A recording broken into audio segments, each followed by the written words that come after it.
Aujourd'hui, dimanche de l'Épiphanie, autrement dit, dimanche de la manifestation de notre Seigneur Jésus.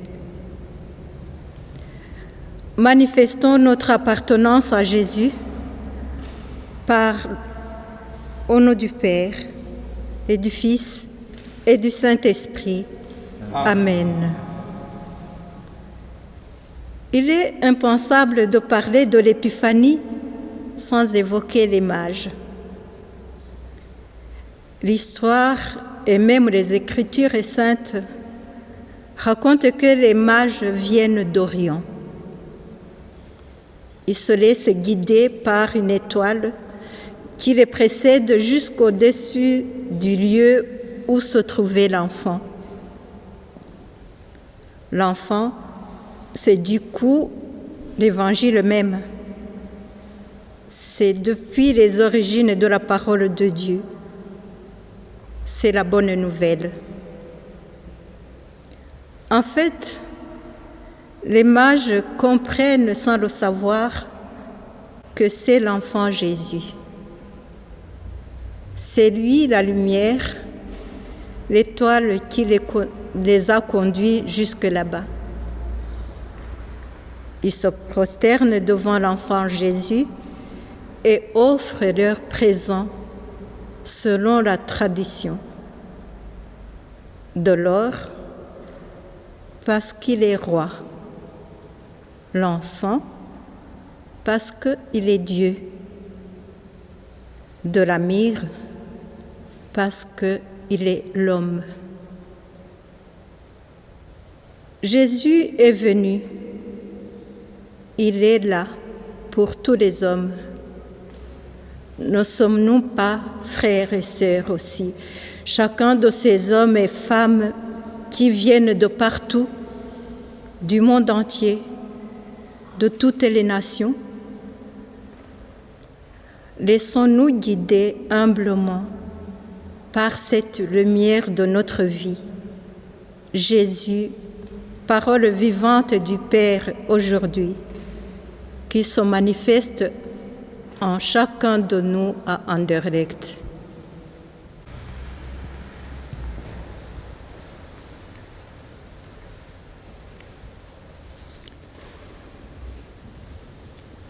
Lecture du livre du prophète Isaïe. Debout, Jérusalem, resplendis. Elle est venue, ta lumière, et la gloire du Seigneur s'est levée sur toi. Voici que les ténèbres couvrent la terre, et la nuée obscure couvre les peuples. Mais sur toi se lève le Seigneur. Sur toi sa gloire apparaît. Les nations marcheront vers ta lumière, et les rois vers la clarté de ton aurore. Lève les yeux alentour et regarde. Tous, ils se rassemblent, ils reviennent vers toi. Tes fils reviennent de loin, et tes filles sont portées sur la hanche. Alors tu verras, tu seras radieuse, ton cœur frémira et se dilatera. Les trésors d'au-delà des mers afflueront vers toi. Vers toi viendront les richesses des nations. En grand nombre, des chameaux t'envahiront, des jeunes chameaux, des médians et des phas. Tous les gens de Saba viendront, apportant l'or et l'encens. Ils annonceront l'exploit du Seigneur.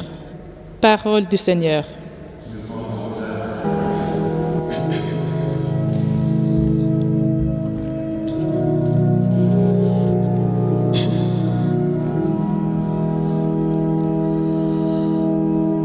Toutes les nations, Seigneur, se prosterneront devant toi.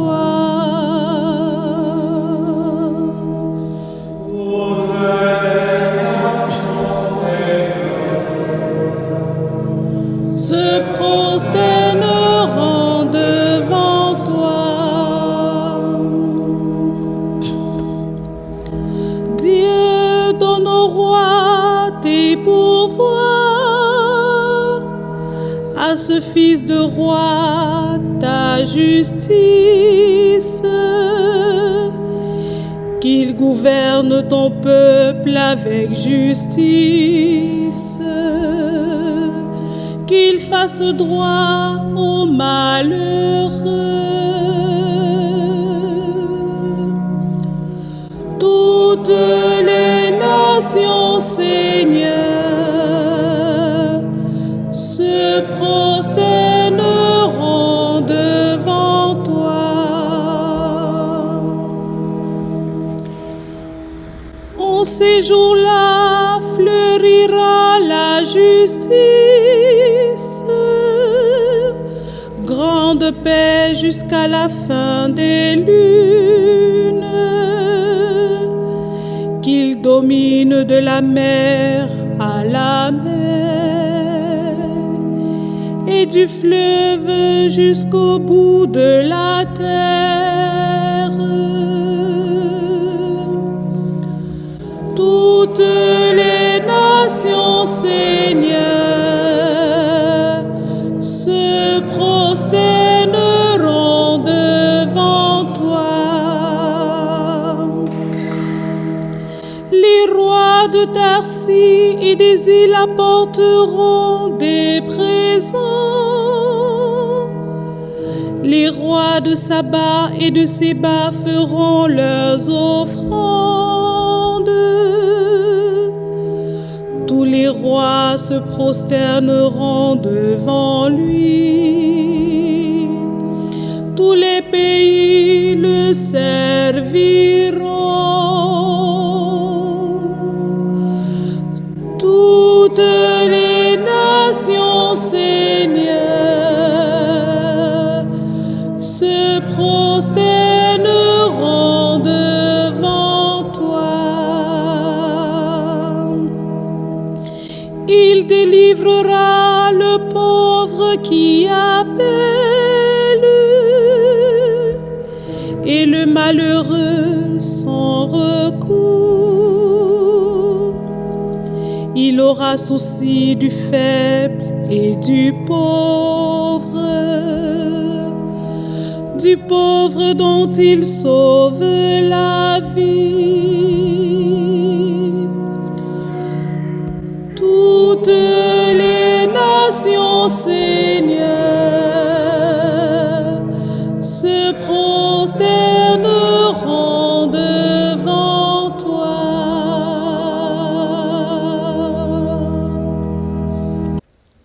Deuxième lecture. Lecture de la lettre de saint Paul apôtre aux Éphésiens. Frères, vous avez appris, je pense, en quoi consiste la grâce que Dieu m'a donnée pour vous. Par révélation, il m'a fait connaître le mystère. Ce mystère n'avait pas été porté à la connaissance des hommes des générations passées, comme il a été révélé maintenant à ses saints apôtres et aux prophètes dans l'Esprit. Ce mystère, c'est que toutes les nations sont associées au même héritage, au même corps, au partage de la même promesse dans le Christ Jésus par l'annonce de l'Évangile. Parole du Seigneur.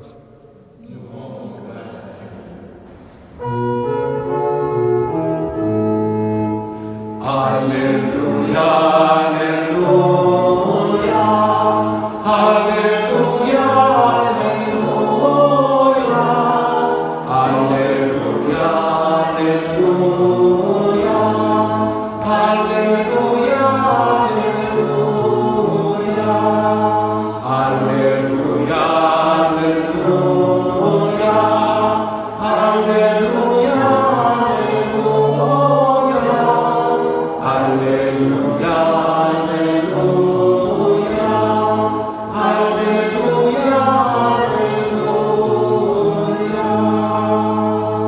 Nous avons vu son étoile à l'Orient et nous sommes venus adorer le Seigneur. Alléluia.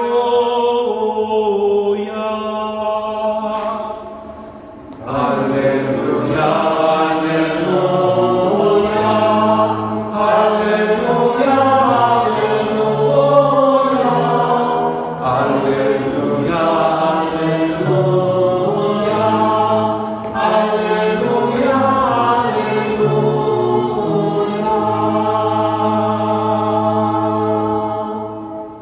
Le Seigneur soit avec vous. Évangile de Jésus-Christ selon saint Matthieu. Jésus était né à Bethléem en Judée au temps du roi Hérode le Grand. Or voici que des mages venus d'Orient arrivèrent à Jérusalem et demandèrent « Où est le roi des Juifs qui vient de naître? Nous avons vu son étoile à l'Orient et nous sommes venus nous prosterner devant lui. » En apprenant cela, le roi Hérode fut bouleversé et tout Jérusalem avec lui. Il réunit tous les grands prêtres et les scribes du peuple pour leur demander où devait naître le Christ. Ils lui répondirent « À Bethléem, en Judée, car voici ce qui est écrit par le prophète. Et toi, Bethléem, terre de Juda, tu n'es certes pas le dernier parmi les chefs-lieux de Juda, car de toi sortira un chef qui sera le berger de mon peuple Israël. » Alors, Hérode convoqua les mages en secret pour leur faire préciser à quelle date l'étoile était apparue.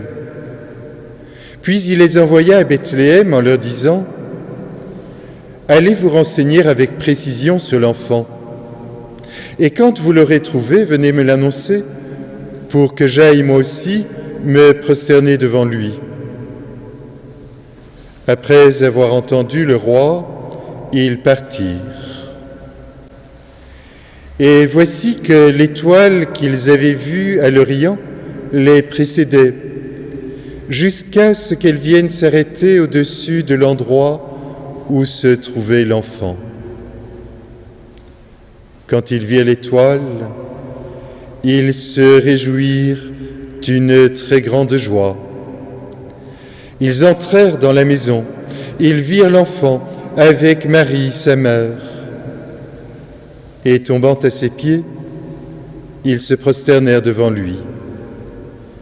Ils ouvrirent leur coffret et lui offrirent leurs présents, de l'or, de l'encens et de la myrrhe. Mais avertis en songe de ne pas retourner chez Hérode, ils regagnèrent leur pays par un autre chemin. Acclamons la parole de Dieu.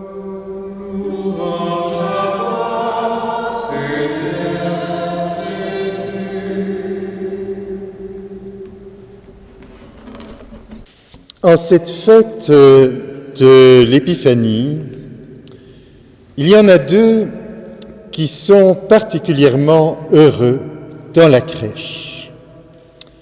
Ce sont l'âne et le bœuf. Vous me demanderez pourquoi l'âne et le bœuf sont-ils particulièrement heureux aujourd'hui? Eh bien, au début du livre d'Isaïe, nous lisons en effet « Le bœuf connaît son propriétaire et l'âne la crèche de son maître. Mais le peuple de Dieu ne le connaît pas, il ne comprend pas. » L'âne et le bœuf, dans la crèche, sont là comme une interpellation. Saurons-nous reconnaître notre Maître? Et aujourd'hui, oui, il est reconnu par ces mages venus d'Orient, figures de toutes les nations. L'âne et le bœuf sont dans la joie, et leur joie est d'autant plus grande que les présents apportés par les mages sont déjà toute une profession de foi sur l'identité de cet enfant. L'or qui évoque sa royauté, l'encens sa divinité, et la myrrhe qui annonce sa mort et sa résurrection. Nous le voyons bien, frères et sœurs, en cette fête de l'Épiphanie, de la manifestation, il est bien question d'accueillir la révélation de l'identité de cet enfant dont nous avons commémoré la naissance à Noël, mais aussi d'y accorder nos propres vies. À partir de la parole de Dieu de ce dimanche, je voudrais dégager une double perspective qui nous est proposée à partir, d'une part, de la lettre de Paul aux Éphésiens et à partir de l'Évangile. Dans la seconde lecture, l'apôtre Paul souligne la grâce donnée par Dieu qui fait connaître le mystère par révélation. La foi au Christ est un don gratuit de Dieu. Dieu seul peut révéler Dieu. Ce ne sera jamais le fruit de nos recherches ou de nos réflexions. L'attitude de la foi suppose de nous une capacité à nous décentrer de nous-mêmes pour recevoir.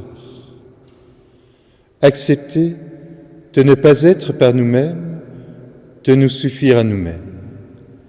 Cette fête de l'Épiphanie nous invite d'abord à cette attitude fondamentale de foi pour accueillir dans nos vies la manifestation de Dieu en son Fils Jésus le Christ. Et cela, c'est un don gratuit de Dieu. Et puis, il y a ce récit des mages, dont on peut aussi relever quelques traits significatifs. Ces personnages, quelque peu énigmatiques, se sont mis en route sur base de leurs observations, de leurs recherches. Ils ont aperçu une nouvelle étoile. Le chemin de la foi ne fait pas abstraction de la raison, de la recherche. Mais l'étoile ne les conduira pas d'emblée jusqu'à Bethléem. Il leur faudra passer par Jérusalem, symbole de la présence de Dieu à son peuple à travers le temple. En passant par Jérusalem, l'intelligence humaine se met à l'école des Écritures, à travers les scribes et les grands prêtres qui sont interrogés. Il ne s'agit pas d'une concurrence avec la recherche humaine, mais plutôt de s'inscrire dans la longue histoire de l'alliance de Dieu avec son peuple pour sillonner les chemins que cette histoire particulière trace dans notre humanité, les horizons qu'elle y découvre. Et l'étoile qui les a conduits à Jérusalem les mènera alors jusqu'à Bethléem. Leur recherche humaine, relue à la lecture des Écritures, leur permettra alors cette belle profession de foi qu'expriment les dons de l'or, de l'encens et de la myrrhe. Cet enfant est roi, il est Dieu, et il le manifestera pleinement dans sa mort et sa résurrection. La vie des mages en sera changée. Ils regagneront leur pays, mais par un autre chemin. Interpellés par l'âne et le bœuf, éclairés par Paul, qui souligne la gratuité du don de Dieu, guidés par les mages, prenons le temps de laisser la révélation du Fils bien-aimé du Père transformer nos vies. Nous pourrons alors découvrir ces nouveaux chemins pour rejoindre notre pays en cette période marquée par tant d'interrogations. Belle fête de l'Épiphanie à chacune et chacun.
Jésus, lumière, notre lumière, éclaire ton Église comme l'étoile.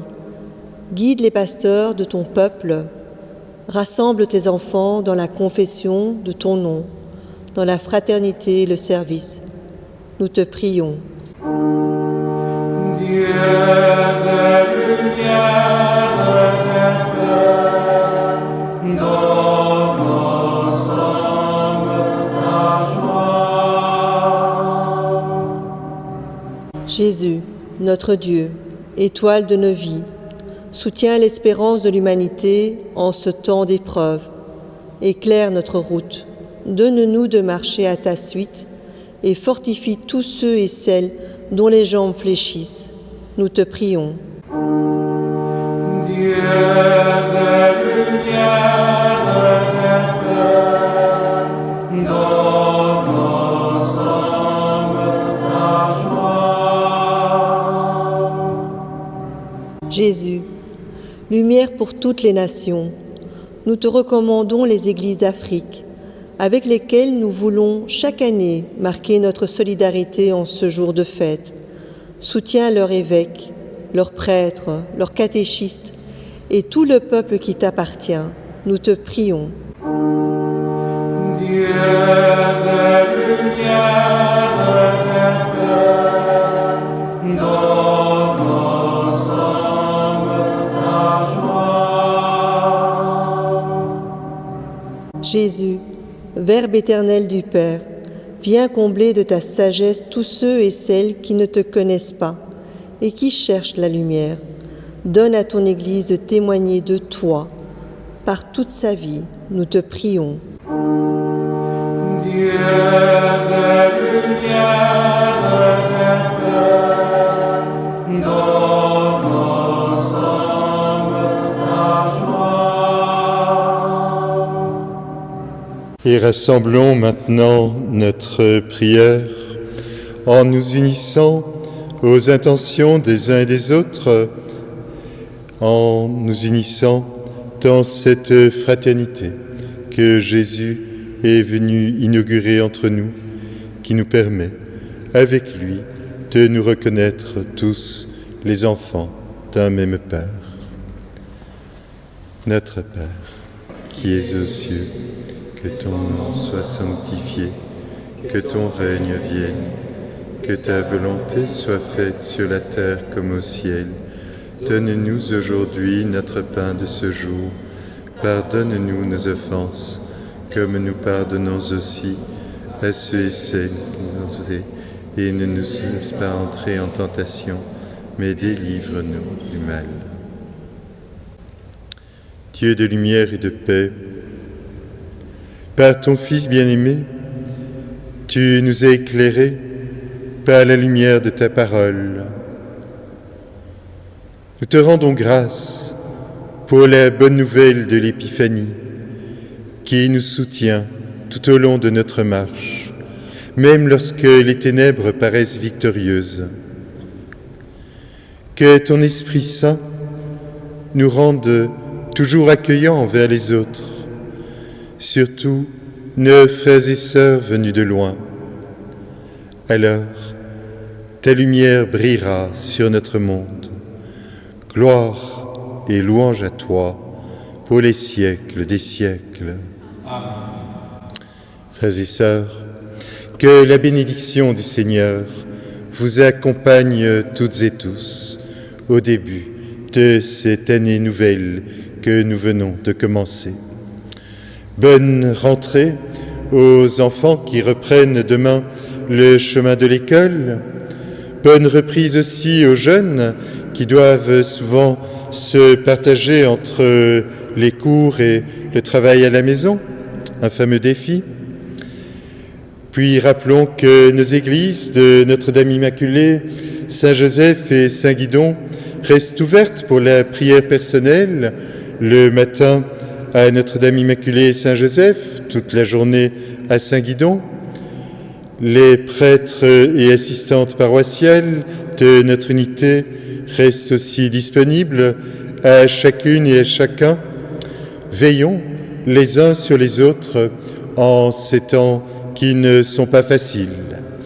Bonne semaine et à dimanche prochain pour la fête du baptême du Seigneur.